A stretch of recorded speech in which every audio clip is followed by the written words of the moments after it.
Les Brahmanais, c'est quoi? Tu sais, Toloba faire école, attends, Toloba qui fait école, ça combattu. Les gens pensent que non, ils sont pour inventer ma gamme. Pour faire école, ils ne vivre pour eux. Les autres, c'est la gamme qui est besoin de gorge à faire. Nous avons biso Charles Tabou. L'artiste fait école a bloqué depuis longtemps. Et l'Obama que risque d'annulation à concert, il y a des fausses arènes à faire. Ils allaient tuer na trêve au salami, il y a vente à billets. Mais là, on peut faire éclairer opinion. Mais comment salle oyo a-t-il l'artiste fait rigolo à sey? Que l'artiste a l'équipe sey on a été qu'à même salle. A recommer la bagoloa, ba mourir à bonne musique. Au somba ba billet pour ba place et comme il y a aussi là. Et preuve année, l'artiste fait rigolo attend à qu'il y ait porte pas bêta concert privé. Et ça veut dire le 9 novembre. C'était prévu l'artiste Ferregola à visiter You Arena. Et ça la magité parce que l'artiste Ferregola n'est pas signé un rappeur, n'est pas signé un contrat et ça n'a pas à partir au producteur à soi, à partir au artiste à Rosso. Tellement par mon côté production, parce que côté comme. Mais l'artiste Ferregola dans la commune à Paris, à tel comme on a ni panneau, il y a publicité. Frère Zindi, magolo bakoki kotondisa sali wana te soki lelo faire banile concert na yo tolongoli na catégorie ya fali tozomso na catégorie ya ba héritier bokotana na ba héritier eza poti na biso te ngana na musicien te na pe na te en de la musicien te baza na lupe mbaya kotekisa billet te luka ba o ne ba pembana no faire aluka ba bête games basala na ba fitting a bloquer pe ba communauté ya awa comme ça et permettre de faire les apps de sikoyo. On tire à faire que des malembe. À ça, là, nous va featuring. Ce qu'on a affronté, il y a minene, il y a mboko. Il faut qu'on passe par bango, au bandina va featuring. Bango va faire des pouvoirs, il y a mboko. Donc, on va passer l'ouana bandeko. Pas à foutu roi. Ba ken piano. Na sa ya ken piano, radana makila ba goloa. Ça n'a pas. Comment on peut penser à ce que on récupérer, on faire et puis ma promotion ya eu rien nous arrive que nous allons consulter, pas bien moi kanyaka à travailler mais à mon avis na ça té na sia joana donc à moi na tourner na ramandot na songa na kananga mais les lots aussi sur information chose que babillet et ça aussi là ma marque Tabou a joué du rôle ya kamikaze. À côté d'un système à Al-Qaïda, à la tiba bombe, pour qu'il ait explosé dans la foule. Charles Tabou, de Fiboé, à sa moutaloba, mais à moutouma B. Talara Gim sa chassaille. Les Tabou, si tu le vois comme ça, c'est Fali. Minute Lolo, l'artiste Ferregola a reposté, a confirmé Bisso le 26 avril, concert à You Arena et Sali. Bonjour Ndeko. Oui, bonjour. Alors, Nabengio concernant vente à babillet, il y a eu Arena pour la faire rigola. Vous pouvez fonctionner?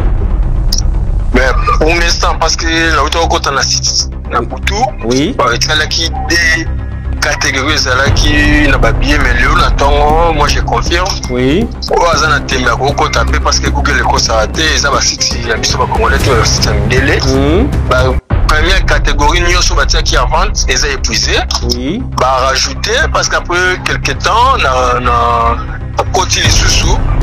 En plus, bah, bien, les amis, quand on a site, il y a Bango Moro, il y a salle, il y a Défense Arena. Oui. On a des babaxi, place en babaxi, na platine, et ça, les 1 jusqu'à 16. Oui. Mais des catégories sur les aussi là en fait. Donc babier pena les autres comme babier au babakisi de 1 à 16 donc des catégories ça et c'est vidé c'est fini. Ouais, c'est fini. Ouais. Yabino yango. Donc musu se zati donc beaucoup senti bilei nango beaucoup découvrir ma soleil belé beaucoup mona makambo belé donc c'est pour Sabino. Voilà, merci madame, messieurs, bonjour, Mbote Nabino Banso, beaucoup d'anabiso à travers le monde, na différentes chaînes au Nabiso partenaires, en tout cas, Mbote Nabino na pesimbote particulièrement na John na Zurich kuna na Suisse, en tout cas na pesimbote aussi na moto bakoloba, il a dit, il a fait mbongo contre mbongo na pesi Jean-Claude Mabanzo, en tout cas na Zurich moi na Switzerland, Jean-Claude Mabanzo moi na Switzerland na pesi mbote sikazali mbote pe na yani kayenga la monnaie invisible, monnaie scripturale na monnaie fiduciaire pesi mbote sikazali, en tout cas voilà. Alors lelo il y a beaucoup à dire boyebi que l'activité culturelle, l'actualité culturelle les alliés vraiment oyo je sens un peu quelques doutes na bandeko ebele ba koloba que concert oyo ya donc concert attendu hein, il y a l'artiste Ferrego là le 26 avril prochain to comme on a bantu ba koloba ba ko annuler mais tout monde qui bandeko oyo balobela kandeko Ferré baloba ki ba pesa assurance que l'artiste azokende kitoko pe vente ba billets kitoko. Mais tout le monde y a Charles Tabou, Marc Tabou, Abimi, il a parlé de choses ok. Concert, il y a un déco ferré, ils ont un risque d'être annulé. Est-ce que cela est vrai ou pas? Parce que la semaine passée, comme on a fait la semaine, oyo, mon nous ezalaki. Nengo, nazana esengo yakoyamba, mon amour kamolobeli ya l'artiste musicien Ferrego là, héritier Ibula Mouyaka, représentant Bayaka Nyoso, mbote héritier. Ouais, mbote ndeko Jimmy, mbote na balandi nyonso ba kolanda biso o baza disséminé à travers le monde en tout cas. Bon début de week-end, na bandeko nyonso parce que dans début week-end, na bandeko nyonso ba ko penser lelo, ba kende quelque part, bandeko ba ko penser ba kende ba fête, bandeko pe ba ko bala en tout cas.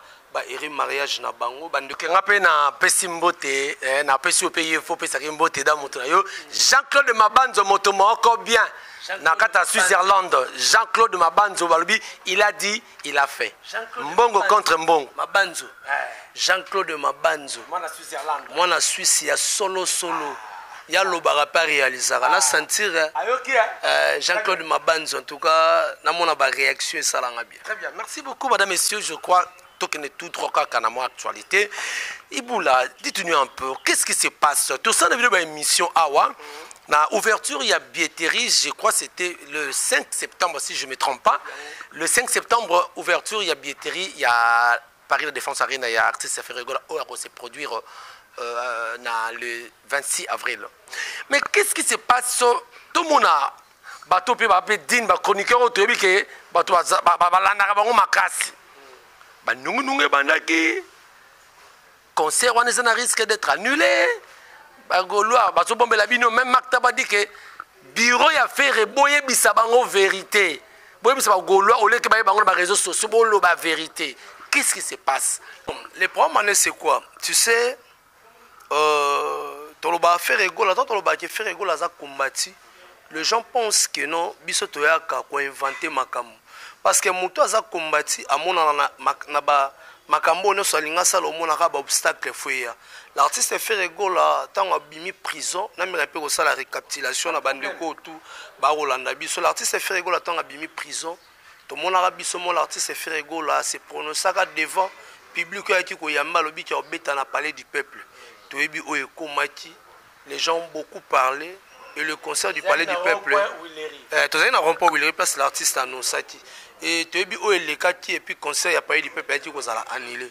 L'artiste Ferrego là tant a annoncé alobi ki arobeta la biso martyr bandimi na date le 24 juin si je m'abuse pas bandimi na date Maramouté Salami artiste Ferrego la pesi caution na machin sibitima elo omoko koya fandam baba tu babundi c'est fandam wana eko salama le 24 juin voilà cela et c'est prison ces artistes à visite na martyr pour bandeko ba se reconfirmer que concert ya martyr et osala et puis un nouveau gestionnaire en tout cas ayokati kolela et puis concert ya martyr et yaki kobetama to yokobeta Adidas Arena avant de beta Adidas Arena ba quoi que yaki mais l'artiste Ferrego la salle sold out dans 3 jours ba quoi que yaki mais l'artiste yaki ko beta na Adidas Arena siko tant to lo bati cet artiste là aza combattu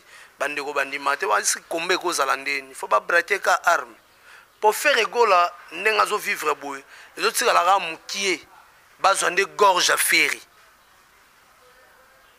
pourtant baotate mutu bazwa gorge c'est-à-dire kasi koyemba na eti bakase yango ti bakase yango mpo omonake bato bazokontinue toujours batak mpona koya poto ya yu arena oyo l'artiste Frère Egola azalaki na baengagement na epe déjà mais azalaki na bandeko mpe baa baproche ya artiste bayaki kopropose l'artiste ndeko na biso Charles Tabu oyo l'artiste Frère Egola ablokaka depuis longtemps balobi abloqué pendant que nenga sali ba aventure ou bien abloqué kala avant ablokaka ekala parce que ce sont des relations oyo ezalaka bakabwana banini to bazalaki bebe wana entre guillemets tokozonga na bamakambo wana te et quand na bamanigance na ye oyo baye kopropose Frère Egola yu arena tandis que Frère Egola déjà baprojet quand vous dites baproposer faire oui yu arena ça dit ya production na bango ba faire cop kasi eza bango baza batourner bakala badate na bango na yu arena batravers sous-traitance moko voilà tant bazui date ba proposer par artiste vous comprenez ba proposer même quelques bureaux à faire ya poto ba accepter ngo ba ye ba sali pe ko convaincre l'artiste l'artiste a décidé mais tandis que l'artiste azalaki dans un projet na ON Prod bato ba beti so festival là bandeko wana défense arena mais bango ezalaki na mois de mai. Mais tout d'abord, bazaki plus ou moins 5 dates fait babet à Frère Egola na poto. Y compris ING Arena aux Ara annulé. On est en décembre, c'était le 12 décembre si je ne me trompe pas. Et l'artiste Frère Egola a dit qu'on dit ma vision, ton proposition à Charles Tabu. Oh, l'artiste Frère Egola a été comme coproducteur. On se comprend comme coproducteur, mais il peut collaborer.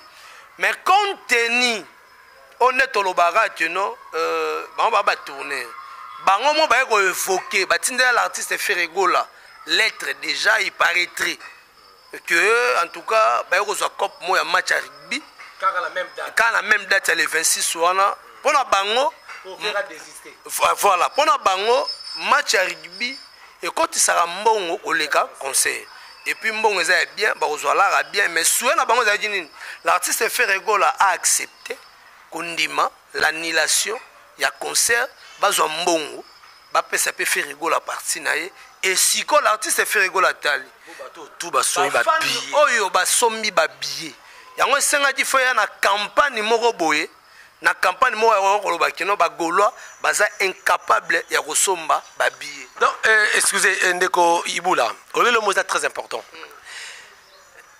ezolo Obama que risque d'annulation et conseil à défense arena et à ferré ils allaient dû na trêve au salami il y a vente à billets il semblerait que salle n'est habité ce qui ferait à kokisi atteindre korom wana te ce qui c'est bolingaraté faut pas annuler concernant mais oyo solo besoin makambo mais c'est ça je te dis le problème c'est quoi tant bamba lo batino ezamambia ba billets d'ailleurs l'équipe mais là au moins on un peu faire éclairer opinion mais comment salle oyo a l'artiste Frère Egola sei que artiste a l'équipe sei on a été kaka même salle a rekomela ba Gaulois ba mourir à bonne musique bo somba ba billet pour ba place et komi ko kende na kosila.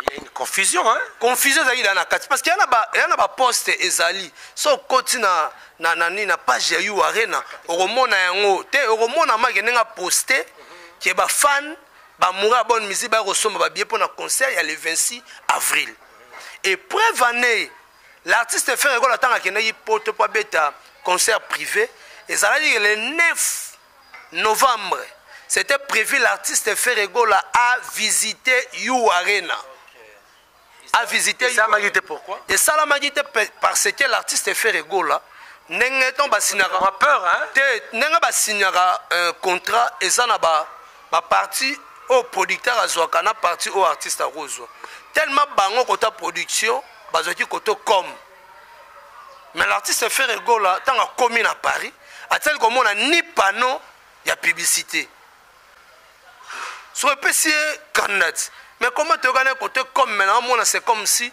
na kiti bo na tel comme on ata affiche moroté na bagarre banini tout et tout et à mon un peu moi flou mais sur entre temps bino boko tinanga na tende ko visiter donc ça na manigance mo zaki na 4 ce qui artiste fait rigola acceptati il n'a pas la trahison pas bafa il s'était comporté en homme prénom mais oui et puis heureusement peu artiste a été coproducteur on se comprend si que na échéance nenga batamboli l'artiste fait rigola à longaki Paris na kanda pour que nous se pesa bande on a biso ya Goma na festival Amani on se comprend mais le problème c'est quoi tout le monde a dit l'artiste fait rigola na ba différentes communications ba sorties médiatiques no c'est salamaki il y a Marc Tabou il y a Picasso Mayabo mais l'artiste fait rigola continuerait toujours il y a ko reposter na page nae ba Gaulois le 26 avril 2025 you arena Toya Mobondo. OK, Toya Mobondo parce que moi aussi j'ai suivi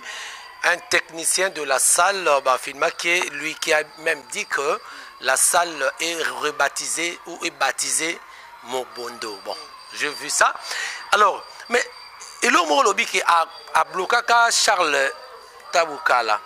Mais Moto Yozana contact suna été au sola suna été. Mais comment il peut vous amener une date où il y a Calais et on dit que Moto Bosola. Et ça qui déjà au moins avant magambo ekoma bakomeda ya ko solo là. Parce que bakomeda ya ko solo là, so au talibien concert ya Didas Arena après premier jour hôtel na kati ya loge faire rigola basala di vidéo te bangote so mona ki basala faire rigola basala na vidéo après avoir fait rigola aussi ça ko prester na Didas Arena premier jour basala di vidéo na Charles Tabou eza na ba Instagram ba. Mais là c'est une affaire interne entre Bango, c'est-à-dire faire comme ça coproducteur Maktabou bazana structure oyo ba kalakadel comme ba sous-traitant.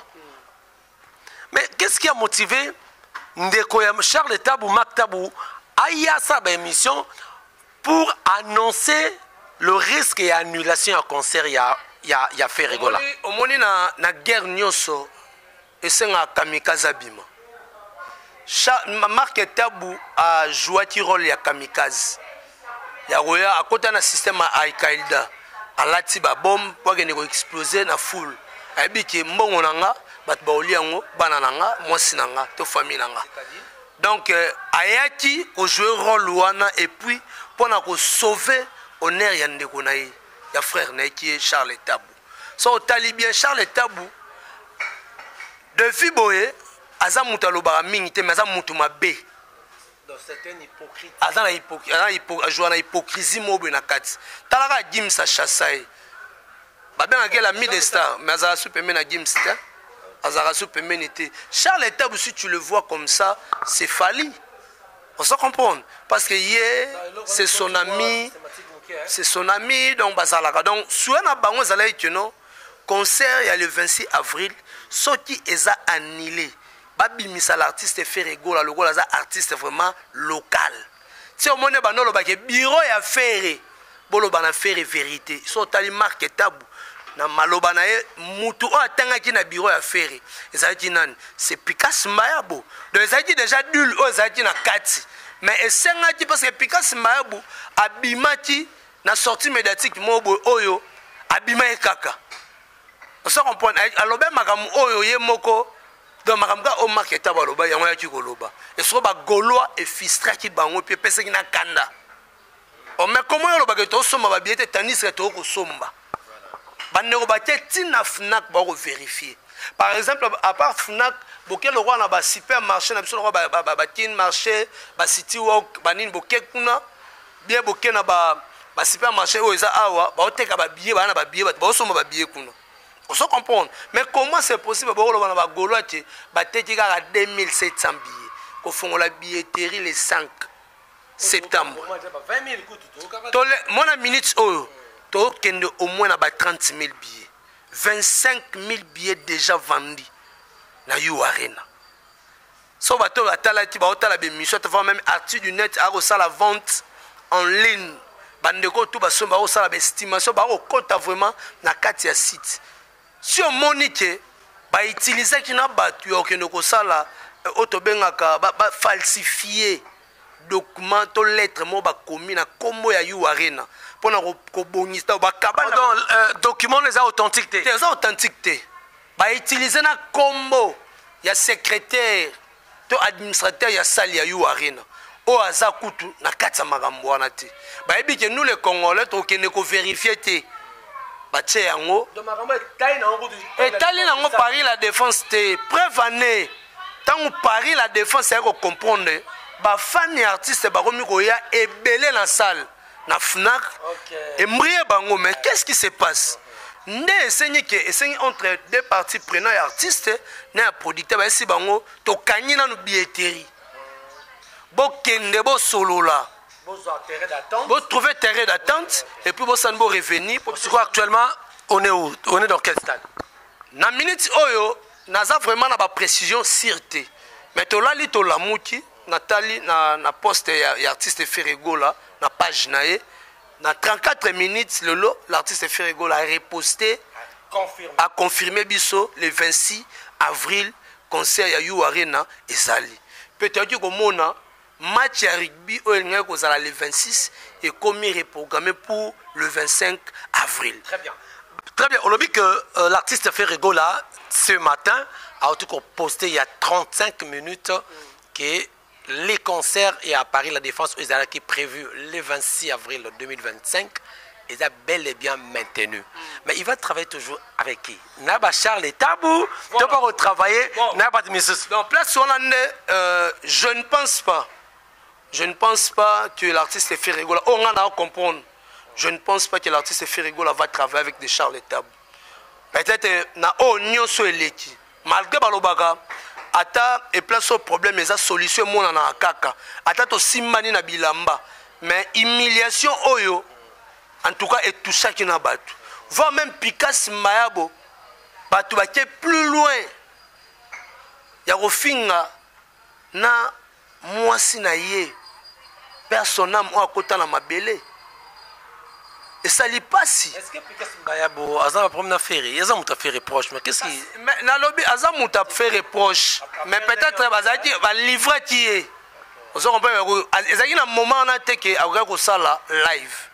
On se comprend. Il y a un moment on a été c'est pratiquement tension et qui t'a peut-être un moment où il pourrait revenir pour ça live. On a déjà na ba cible clé. On se comprend. Mais ça l'a dit passe. Mais je ne pense pas que l'artiste Ferregola va collaborer na bon mais Soti qui va collaborer na bon c'est qu'il va trouver terrain d'attente c'est bien Soti était peut-être festi va trouver mais Ferregola toujours va garder fou ya makasi mais sur le wa bon marchaka te ngo mone sengaka photo couper kaka il faut te couper pour travailler na batu pour travailler na ndenge mususu pour ça travailler kana batu on monte que tozana hypocrisie mobo donc c'est un peu ça. Merci, tout comme le son Asuka, Bandeko Balandi, je crois, tu es rapidement pour que éclairer la lanterne. Il y a Makambo Koleka, Héritier Iboula, Nino Koibisa. Et nous avons tout le chroniqueur, comment il peut le rôle à Gaulois, Nani Ken Piana. Mais il a parlé des histoires aussi qui ne plaît pas aux gens, hein, n'habité. T'es bon, bah, ça va fou du roi. Bah, Ken Piana. Ah, on va foutre du roi, donc on attend aussi maman monter mané ligny. À Roya Koto à commune et à Romo comme ça n'est Jimmy. Té, alinga ko salaire té. Na sana ya zadana makila ba Gaulois. Na sa ya Ken Piana radana makila ba Gaulois. Sana e. Au mona ta mutu loko la merveille Rambo. Sana e. Eza makila ba Gaulois. Au moins muto tout ailleurs à la télévision pour na ko koloba mabe ya ferry to pour na ko tuka ba Gaulois c'est un Gaulois balobi ndako lalité oye be place etangara te mais ndako na lali na be place etangana oya ko pourquoi Kena Koloa Sobo parce que moi me retrouve ferry et moi abomi souffrir bi faire en tout cas ceux qui accéléré baroté na catégorie ya ba hérité exactement par rapport aux anini exact mutu muso atali ke na pesi na tourner Varese na zonga na ndaku nanga mais depuis na ya bolali sanga ka libanda botira lo pianga te espace na salon te donc ce sont des Ken Piana depuis comment on le penser na ka c'est que ba récupérer pas faire et puis ndenge ma promotion ya URN ngoza rebeke ngoza la peut consulter ba pe moi kanyaka à travailler mazo à mon atie na zate na sia joana donc moi na tourner na mandoti na zonga na kananga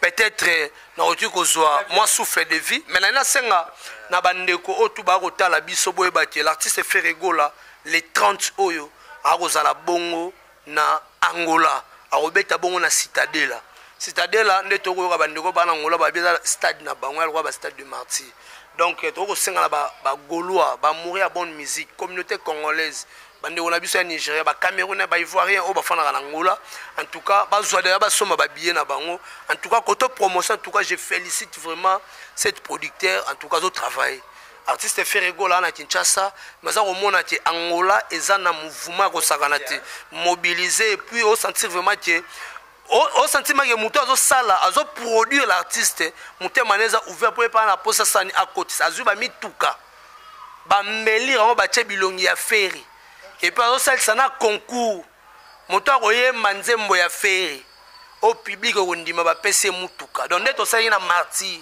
nenge producteur wana azo sala ce sont des choses vers batu et tiraka tension à ba mélomane à bonne musique ba ya vraiment concert en tout cas ba producteur a boende to luka et surtout na ba concert ya ba libande senga ka boostage ya makasi to senga na bandeko tout bazala mutema kokita concert na bango l'artiste Ferregola nenga alonga batu ya Fandam coup d'état raté très bien ya ba Charles Tabo merci to komina suka hérité Ibula nini ba imboka ba Gaulois nyonso baza à travers le monde de mo ba dissimuler à travers le monde ba retenir nini bon ba retenir ka non concert na biso le 26 avril nena bisa ibango et place to reçoit information ya sir ezaka na page artiste exact crédible balanda ba page OT o ba opesa ba source d'information moko eza non crédible voilà donc nena bisa bino bomoni bino moko